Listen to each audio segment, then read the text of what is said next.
The Pocket Cinema series from Blackmagic is so good. You get so much for your money, and the cost of entry is so low and the image quality is so high.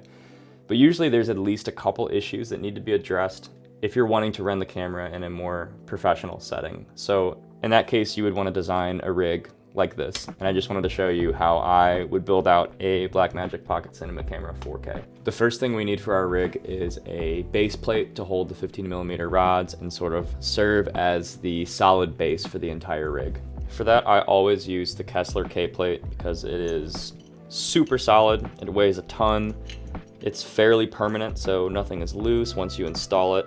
You know, nothing is coming undone or jingling around or getting loose or anything like that. And there's these little rubber feet on the bottom that keep your rig from falling over once everything is installed. I absolutely love it. Oh, and by the way, there is an Arca Swiss plate pre-installed into the Kessler K-plate. So next thing we're gonna do is add our 15mm rails and our gold mount battery plate, which is from Condor Blue. I don't know who makes these rails. They're just regular aluminum rails from probably Small Rig.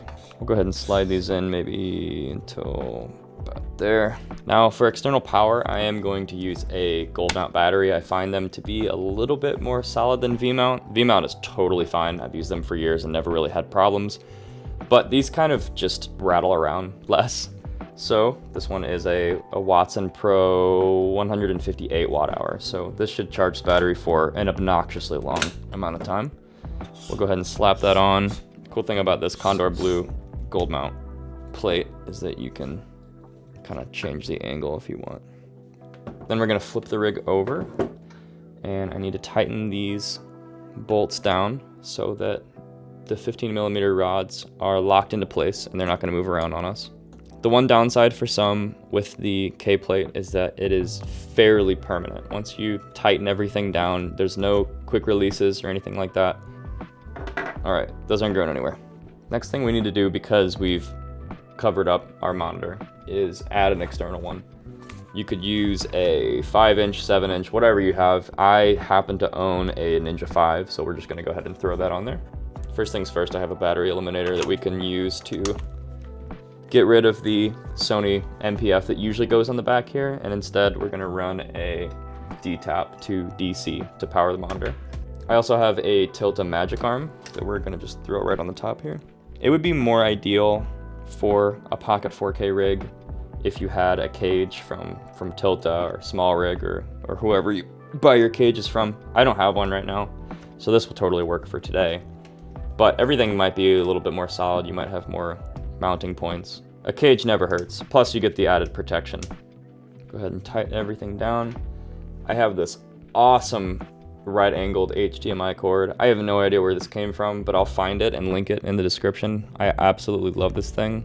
Plug in HDMIs, and then what we can do is add this DC to our battery eliminator, and then maybe we'll wrap around this Magic Arm.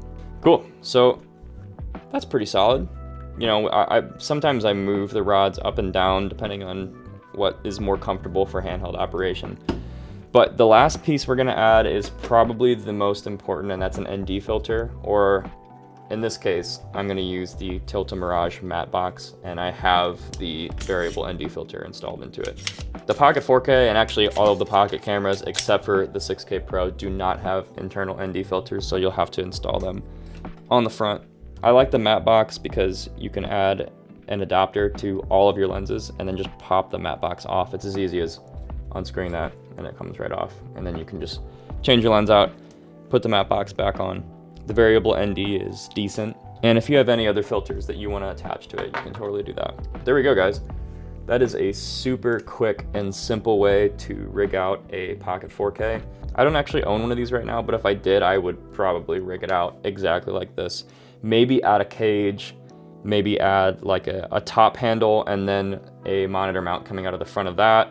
So the reason why you would build out a camera like this is for a couple reasons.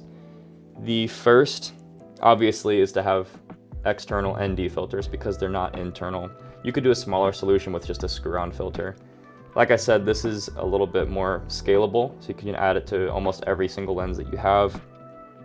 The monitor on the Pocket 4K is fixed and it's on the back, so it's kind of hard to get most angles the way you're shooting. I, a lot of times, am shooting kind of at chest height, and if the monitor is all the way down here, you kind of have to do this thing, which isn't great. But if I have this super bright monitor right in my face, it makes composing shots a lot easier. Also, the battery life isn't fantastic internal, but if you were to just run a Blackmagic Power to D-Tap, I mean, you could run this thing and the monitor all day with just on one of these gold mount batteries, and everything's running off of the same source, which is kind of nice. If you run out of juice, you can just switch out the battery and add a new one. Most of the reason why I'm going to run a rig like this is because I don't have internal stabilization on the lens or on the camera. The best way to achieve that organic, high-end looking handheld motion is to just add a whole bunch of weight to your rig. So that's what I'm doing here. It also looks kind of cool. I mean, if you show up to a client shoot and they see you walking up with a big, well-balanced, metallic, expensive-looking rig, they're gonna have a little bit more confidence in you. So there are a lot of benefits to a rig like this. I like to keep them as simple as possible because I'm super duper picky with cables and stuff like that. But this is the way I would build out a pocket camera. Thanks for stopping by, guys. I know that was a quick one, but hopefully you learned something or at least got an idea for your own rig. Thanks for stopping by. I'll see you in the next one.